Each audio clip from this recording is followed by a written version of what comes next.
So the question of the day is, how are we going to get people to talk about reality?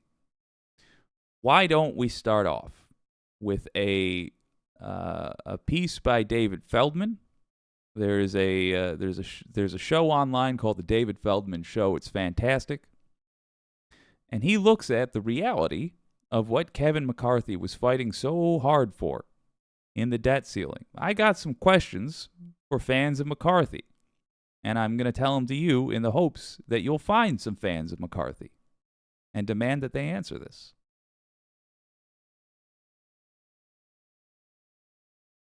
Need children to get off the couch and go get a job. And that's what's happening all over America in red states. Demanding children get off the couch and get a job. Well, what on earth is he talking about?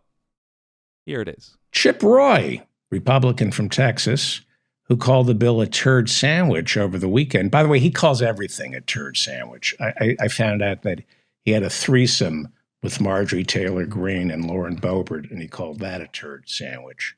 Well, actually, that is a turd sandwich. But he was a little more eloquent on Tuesday. Here he is pretty much threatening Kevin McCarthy's speakership. That is why this group will oppose it. We will continue to fight it today, tomorrow, and no matter what happens, there's going to be a reckoning about what just occurred unless we stop this bill by tomorrow. A reckoning. Very menacing. But you know what? Kevin McCarthy is a survivor. And, you know, he's had to deal with the Freedom Caucus, these far-right Republicans before.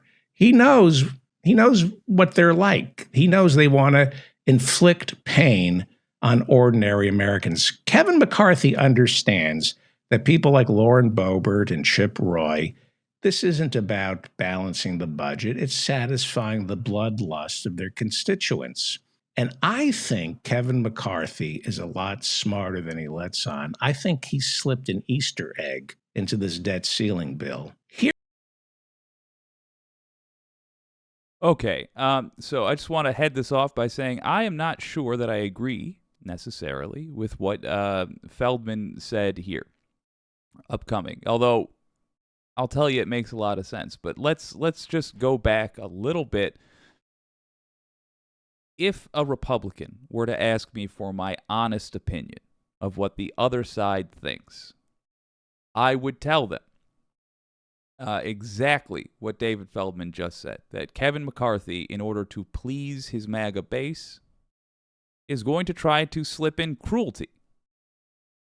I think they are searching for cruelty. Honestly, that is what I think. I do believe they want, as a priority of theirs, they want to harm Americans. That's simple. I might be wrong, but I invite anybody who supports those clowns to tell me what it is you do support. What have they offered that you actually think is going to help people? What is their method for helping that you stand behind? Because I'm left to speculate like David Feldman is right here, based off the kind of stuff McCarthy says. Here we go. Here he is on Tuesday talking to reporters. Pay attention. Pay close attention to what he says. Here he is telling reporters why this debt ceiling bill is a good deal for Republicans because of what he has slipped into it. For things we bought that we can return, like COVID money, money to China and others, we're bringing that back. We might have a child that has no job, no dependents, but sitting on a couch. We're going to encourage that person to get a job and have to go to work, which gives them worth and value. Okay, I'm going to play the key sentence here. We might have a child that has no job, no dependents, but sitting on a couch. We're going to encourage that person to get a job. Now, I know you think, many of my listeners right now think it's not an Easter egg. You say, oh, that's a Freudian slip. But here is Kevin McCarthy on Fox News Tuesday night saying the same exact thing. But we also did something different. In this family, we may have a child that able-bodied, not married, no kids, but he's sitting on the couch collecting welfare. We're going to put work requirements on that individual, so he's going to have work requirements. He's going to get a job, and it's going to make the life easier. Now, that is not artificial intelligence, I promise you. That is Kevin McCarthy repeating what he said during his press conference. Some of you think it's a Freudian slip. Listen to it again. In this family, we may have a child that able-bodied, not married, no kids, but he's sitting on the couch collecting welfare. We're going to put work requirements on that individual. Able-bodied children who are not married, sitting on the couch, collecting welfare, not working. He said that. And that's how I think he's going to keep his speakership. That's how I think he gets the Freedom Caucus on board and stays in power, by putting children to work. I think he slipped it in to this budget ceiling bill. Okay. So I think this is a perfect piece to talk about if we are trying to avoid some sort of a physical conflict in this country. Let me first and foremost be perfectly clear. When it comes to trans people having a right to exist, gay people having a right to exist, happy Pride Month, by the way. When it comes down to those things, the left isn't going to, there's no scenario where the left loses. We're going to fight to the bitter end for this. What we are doing right now, in the year 2023, into the year 2024, what we are doing right now is our damnedest to talk it out.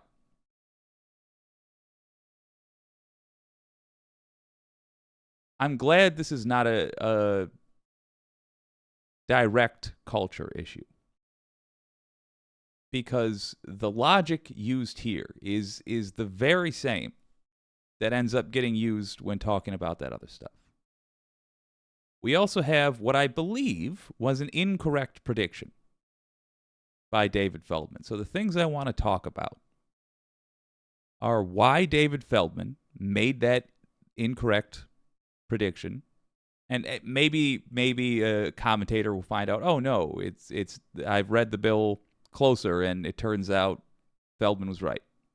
Okay, maybe. Let's assume he's wrong so that we can talk with the right on fair grounds. You know, give him some. Let's assume he's wrong.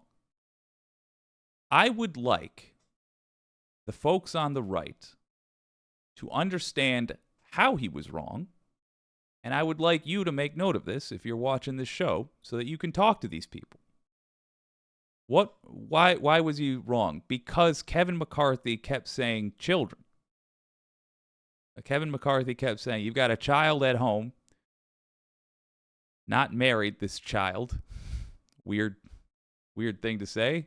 Children shouldn't get married. Of course, we know Republicans constantly push for child marriage. It's effed up.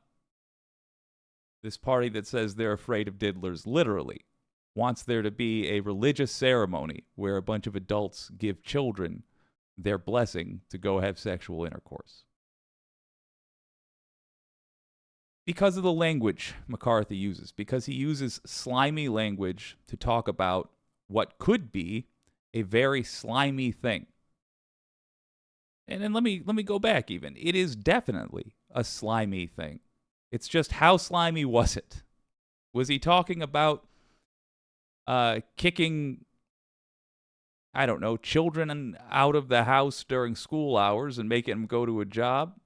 Or was he talking about kicking children out of the house after school hours and making them go to a job? Or was he talking about just kicking regular folks out of the house and forcing them to go to a job?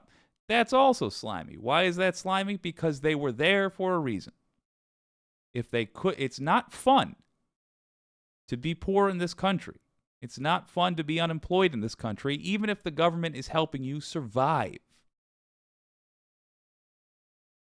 So the question becomes, how slimy was it? And it's really just a matter of predicting how evil it was. Not whether or not it was evil at all, but how evil. Now, GOP folks, listen to Kevin McCarthy one more time. Let's assume again that Feldman was wrong. Listen to how he talks about it. Even if it's an adult, listen to what he says. In this family, we may have a child that able-bodied, not married, no kids, but he's sitting on the couch collecting welfare. We're going to put work requirements on that individual, so he's going to have work requirements. He's going to get a job, and it's going to make the life easier. But he's sitting on the couch collecting welfare. We're going to put work requirements. Why is he sitting on the couch collecting welfare, this hypothetical person? Why is that? You think it's because he's lazy? Okay, let's assume it's because this is a lazy person. Next. Requirements on that individual, so he's going to have work requirements. He's going to get a job, and it's going to make the life easier. Why does having a requirement to work mean he will receive a job? It doesn't. They call this an incentive, Republicans. They say we're going to incentivize this person. That means hurt. That means torture. That means make to suffer. That's what it means.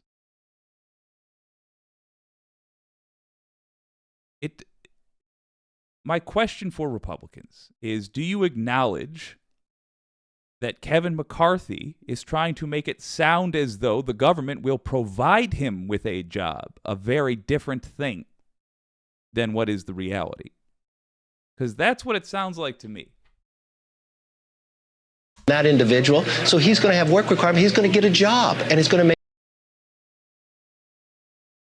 He's going to get a job. I just did a thing that makes sure this guy gets a job. My question for you, Republicans: why does Kevin McCarthy have to lie? Did you have any questions about what David Feldman thought this might be talking about? No. He might have been right, he might have been wrong, but he was forthright. He was direct. Most of our politicians are the same way.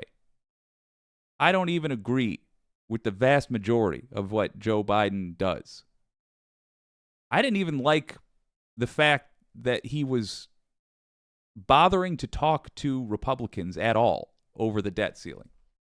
I'm honestly of the belief that they should just be ignored. They're non-functioning, or malfunctioning, I guess I should say, cogs in the machine. They're not honest actors, and I think that dealing with them as though they are is an insult to the rest of us. But I can't deny he was as straightforward as possible about it.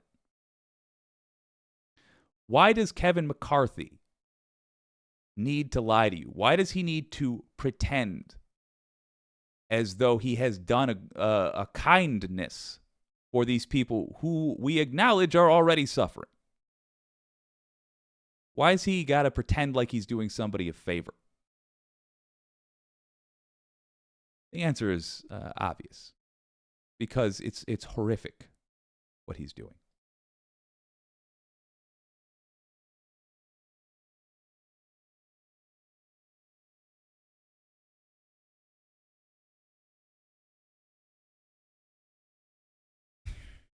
So, ask your MAGA community. Look, anytime Kevin McCarthy talks about what he wants to do, he talks just like that. Ask your MAGA community, why does he need to say it like that? First of all, what was he literally saying? Second of all, what was he implying? Because you'll find what he's literally saying, if you break it down to just what you would be picked on for if you were in a court of law and they were picking apart the statement. Yeah, for some reason he calls what I assume is an adult a child in a family. That's just weird. But Why does he pretend like he is doing that person a favor, regardless of what their age is?